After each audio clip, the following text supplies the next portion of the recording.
little as a tenth of a gram. That's like $6. Each gold bar is inset into the carat bar frame, which is a standard credit card size, and it's covered by a safety laminate. It's imprinted with a unique DNA for counterfeit protection and provided with a blacklight authenticity signature on the front. Gold, almightygold.com. They have a cryptocurrency backed in gold, and you can become an affiliate at almightygold.com and make a commission from any gold that is purchased from your affiliate link. It's contact us at almightygold.com. That's their email address. Contact us at almightygold.com. Gold! Have you ever thought about opening your own mobile cart or kiosk business? Maybe add new point-of-sale locations across the country quickly, or bring in revenue by adding coffee, food, or retail services to your office building, warehouse, or lobby? CartKing.com is the answer to your needs. CartKing.com is a North American designer and manufacturer of the finest mobile retail, coffee, food carts, and kiosks that money can buy. For 20 years, CartKing.com has been working with clients across America to provide indoor and outdoor carts and kiosks for any application. That's www.cart-king.com. Give them a call at 877-986-7771. Tell them Ed Opperman sent you. So you go to the website, CartKing.com, you check out their different designs and models. You pick out which design applies to your business. They'll custom design it for you, custom build it for you, and ship it worldwide. CartKing.com. PureSoapFlakes.com. 218-568-2525. Have you ever heard of Castile Soap? Pure Soap Flake Company handcrafts fine soap bars, laundry powder, and concentrated soap flakes using organic vegetable oils from their northern Minnesota facility. Bathe your body and wash your clothes with pure soap products that are free of fragrance, GMOs, palm oil, sodium lauryl sulfate, and synthetic additives. Keep it clean, folks. Pure Soap Flake Company products are kind to living creatures and sensitive skin, safe for drains and waterways, and work great in high-efficiency washers and top and front-loading machines. Order today at puresoapflakes.com, greenhome.com, amazon.com, or give them a call, 218-568-2525, 218-568-2525. Pure Soap Flake Company is a proud member of the Handcrafted Soap and Cosmetic Guild. It's the Opperman Report. And now, here is investigator Ed Opperman. Okay, welcome back to the Opperman Report. I'm your host, private investigator Ed Opperman. We're here with the wonderful Diane Dimond, DianeDimond.com, author of the book Be Careful Who You Love.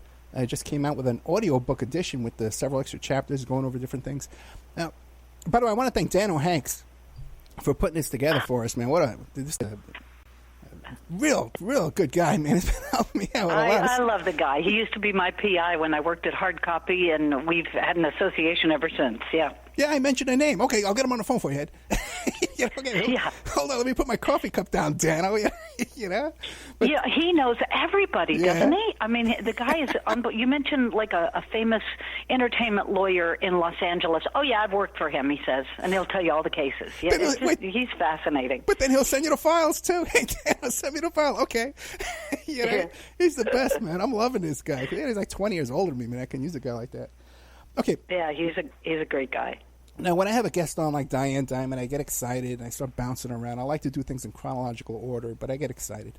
I can't help it. And she's been so kind and patient with me. So thank you so much, Diane. Now, before 93, and I told you last time we were on the show, I think I told you, my experience, a friend of mine worked for one of the tours, the one with Al Sharpton and Michael Frances. Did you ever hear? Yes. What did you hear about that tour? Well, I just remember you mentioning that long ago. So nothing confirming that? No. Okay. No. I'm going to work on that. I can't confirm that. Yeah, I'm going to find my old guy there and dig him up. Now, in your notes you sent me over here, you're talking about this guy, Amen. What's the story with him? Oh, Vinny Amen was on Team Jackson when the last accuser came forward. So we're talking 2003. In fact, Vinny Amen was an unindicted co-conspirator when the indictment came down against Michael Jackson. 14 counts, child molestation, and all these associates of yours helped you cover up the child molestation. Well, Vinny Amen is one of them. And in the 4 new chapters I write, I have a conversation with Vinny about the panic that was going on within Team Jackson when this latest accuser, 12-year-old cancer patient Gavin Arvizo, was discovered. Here's the quick backstory. Michael Jackson is accused of child molestation in 1993. In 2003, 10 years later, he's kind of under the radar. His career has gone nowhere. In 2003, a documentary comes out in Britain, and then it plays over here with a guy named Martin Bashir. And Martin Bashir has been given all this access to Michael Jackson's daily life because Jackson wants to reinvent himself. He wants to rebrand himself as a child ambassador of the world. And so Bashir gets like 7-8 months of unfettered access to Jackson. Well, Bashir starts to figure out, this is kind of weird. There's always these little boys around. What's going on? And he's about ready to spill the deep, dark secrets. And Jackson's team decides to have Bashir come to Neverland one more time for a clear-the-air sort of interview. And there, sitting on the couch with Michael Jackson, is this young survivor of cancer, Gavin Arvizo. Gavin testified at the trial. Jackson pulls me in the kitchen and he says, hey, listen, you want to be an actor, right? Yeah. He said, this is an audition. You tell this Bashir guy that nothing bad ever happened to you here at Neverland. Okay, so that takes place. Gavin puts his head on Jackson's shoulder. He talks about sleeping in bed with him, but nothing ever happened. They're holding hands on the couch. Well, who's watching that documentary but the district attorney from Santa Barbara? And he says, who the heck is this kid who's been at Neverland sleeping in a bed with him again? What's going on? So the whole allegation starts again, and Team Jackson panics when Martin Bashir's documentary is aired, both in the UK and here in America. Vinnie Amen was part of Team Jackson, and it was testified to in court, and more recently in my brand new chapters in the audiobook, Vinnie tells me his side of the story. He tells me about the panic inside the camp, how they've got to get this family and keep them away from the media, keep them away from the police, check them kids out of school. Gavin had a couple, brother, sister, close up their apartment, put everything in storage, get them visas and passports, and get them out of the country. And Vinnie Amen was in charge of all that. He's the one who got the passports. He's the one who checked the kids out of school. He's the one. And so recently, I got him to open up to me, and I write a whole chapter about how his version of events. And the bottom line to it is, he said, I just did what they told me to do. They told me to drive the mother and the kids around and get them these things. And he said, I kept asking Gavin Arvizo's mother, is everything okay? Are you worried that something bad has happened to your son? And he said she would never answer me. She just would look at me and say, you don't understand. He said, I was ready to drive her to the police department if she wanted to, but she never asked me for help. So it's kind of, who do you believe? Was he doing what he was told to do by a panicked Team Jackson, by the way, led by one Mr. Mark Garrigus? He was the attorney at the time, and Vinnie tells me that Mark Garrigus was the one making the plans to get this family out of the way. Or do we believe Vinnie, who said, I was just doing what I was told. They told me to get him passports, and I did it, and I didn't think there was anything bad happening. So it's just a fascinating study of damage control, and I know you know all about that. Yeah, we've talked about that. Okay, you had a good memory there. Now, what about now has he turned, you think, or what would motivate him to cooperate with you? He's got charges over his head. First of all, we discover we live about 30 minutes from each other. Okay. And he is all grown up now. He has 2 young sons of his own. And I think as he looks back at this, and as he watched the HBO documentary, the 10-year anniversary of Jackson's death, I got the feeling, talking to Vinnie Amen, he just wanted to set the record straight. I may have been following orders. They may have been bad orders, but I didn't have any malice in my heart. And now, if you say, well, do you think that Michael Jackson was trying to cover up some bad behavior? I think he would agree with that. I think he wants to atone for anything wrong he may have done back then. And you found out, because we were talking off the air before about the jurors. The jurors, many say now that they would have convicted. So you found out about that because he got you their notebooks from eBay? Well, yeah. I went back and I really studied what the jurors have said since the trial.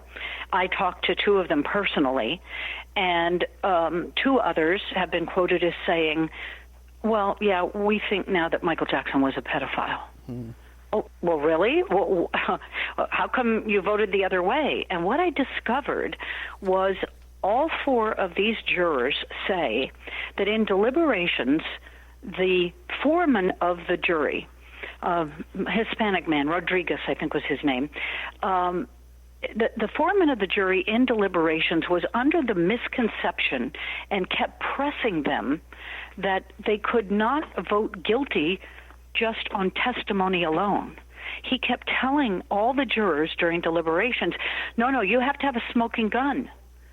You have to have video or an eyewitness, or you have to have a medical report saying that the kid had, some sort of damage done to his body.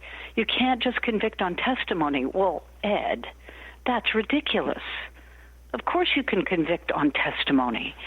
There was so much testimony at that trial against Jackson by young men who said, I was molested, or by their mothers who say, my son was molested, that the evidence was overwhelming.